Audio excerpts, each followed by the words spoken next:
Chapter 10. Walter climbed down the ladder and went out. Ingleside lay in the strange, timeless light of first dawn. The sky over the birches in the hollow was showing a faint, silvery pink radiance. Perhaps he could get in at the side door. Susan sometimes left it open for Dad. The side door was unlocked. With a sob of thankfulness, Walter slipped into the hall. It was still dark in the house, and he began stealing softly upstairs. He would go to bed, his own bed, and if nobody ever came back, he could die there and go to heaven and find Mother. Only, Walter remembered what Opal had said. Heaven was millions of miles away. In the fresh wave of desolation that swept over him, Walter forgot to step carefully and set his foot heavily down on the tail of the shrimp who was sleeping at the curve of the stairs. The shrimp's yowl of anguish resounded through the house. Susan, just dropping off to sleep, was dragged back from slumber by the horrible sound.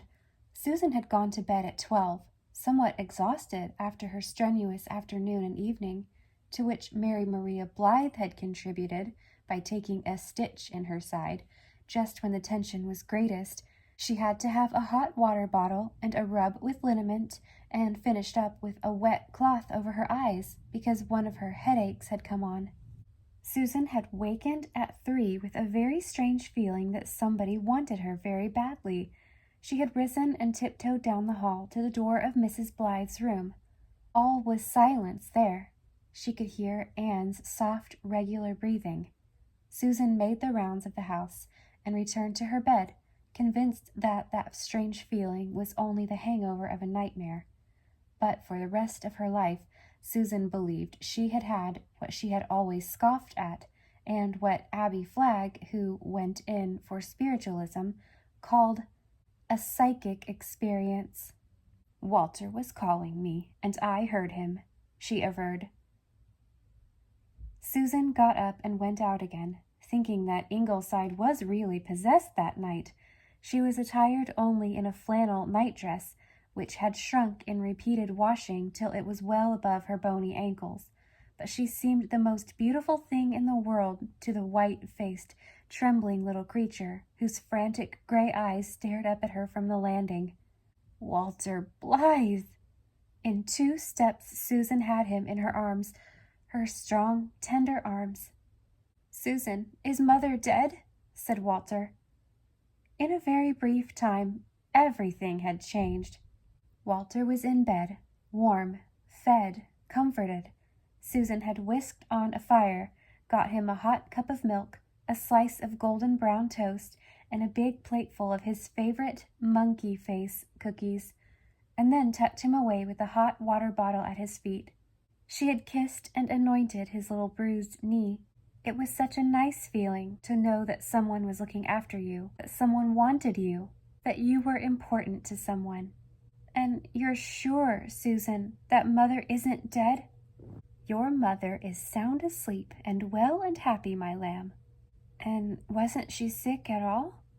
"Opal said—" "Well, lamb, she did not feel very well for a while yesterday, but that is all over, and she was never in any danger of dying this time.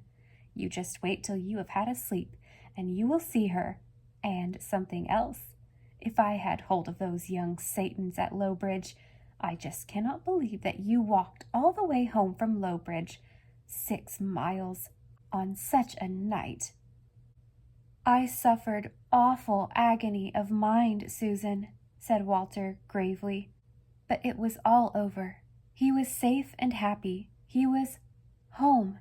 He was asleep." It was nearly midday before he woke, to see sunshine billowing in through his own windows, and limped in to see Mother. He had begun to think that he had been very foolish, and maybe Mother would not be pleased with him for running away from Lowbridge, but Mother only put an arm around him and drew him close to her. She had heard the whole story from Susan, and had thought of a few things she intended to say to Jen Parker.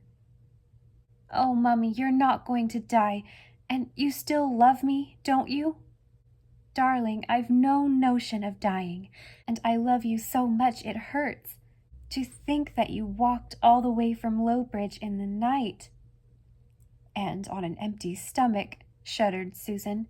"The wonder is that he is alive to tell it. The days of miracles are not yet over, and that you may tie to." "A spunky little lad," laughed Dad, who had come in with Shirley on his shoulder. He patted Walter's head, and Walter caught his hand and hugged it. There was no one like Dad in the world, but nobody must ever know how scared he had really been. "I needn't ever go away from home again, need I, Mummy?" "Not till you want to," promised Mother. "I'll never," began Walter, and then stopped. After all, he wouldn't mind seeing Alice again. "Look you here, lamb," said Susan, ushering in a rosy young lady in a white apron and cap who carried a basket. Walter looked. A baby! A plump, roly-poly baby, with silky, damp curls all over her head, and such tiny, cunning hands. "Is she not a beauty?" said Susan proudly. "Look at her eyelashes. Never did I see such long eyelashes on a baby. And her pretty little ears. I always look at their ears first." Walter hesitated. "She's sweet, Susan. Oh, look at her darling little curly toes. But isn't she rather small?" Susan laughed. 8 pounds is not small, lamb, and she has begun to take notice already. That child was not an hour old when she raised her head and looked at the doctor. I have never seen the like of it in all my life." "She's going to have red hair," said the doctor in a tone of satisfaction. "Lovely red gold hair like her mother's." "And hazel eyes like her father's," said the doctor's wife jubilantly. "I don't see why one of us can't have yellow hair," said Walter dreamily, thinking of Alice. "Yellow hair, like the Drews," said Susan in measureless contempt. "She looks so cunning when she is asleep," crooned the nurse. "I never saw a baby that crinkled its eyes like that when it went to sleep." "She is a miracle. All our babies were sweet, Gilbert, but she is the sweetest of them all." "Lord love you," said Aunt Mary Maria with a sniff. "There's been a few babies in the world before, you know, Annie." "Our baby has never been in the world before, Aunt Mary Maria," said Walter proudly. "Susan, may I kiss her just once, please?" "That you may," said Susan, glaring after Aunt Mary Maria's retreating back. "And now I'm going down to make a cherry pie for dinner. Mary Maria Blythe made one yesterday afternoon. I wish you could see it, Mrs. Dr. dear. It looks like something the cat dragged in. I shall eat as much of it myself as I can, rather than waste it. But such a pie shall never be set before the doctor, as long as I have my health and strength, and that you may tie to." "It isn't everybody that has your knack with pastry, you know," said Anne. "Mummy," said Walter, as the door closed behind a gratified Susan, "I think we are a very nice family, don't you?" "A very nice family," Anne reflected happily as she lay in her bed with the baby beside her. Soon she would be about with them again, light-footed as of yore, loving them, teaching them, comforting them. They would be coming to her with their little joys and sorrows, their budding hopes, their new fears, their little problems that seemed so big to them, and their little heartbreaks that seemed so bitter.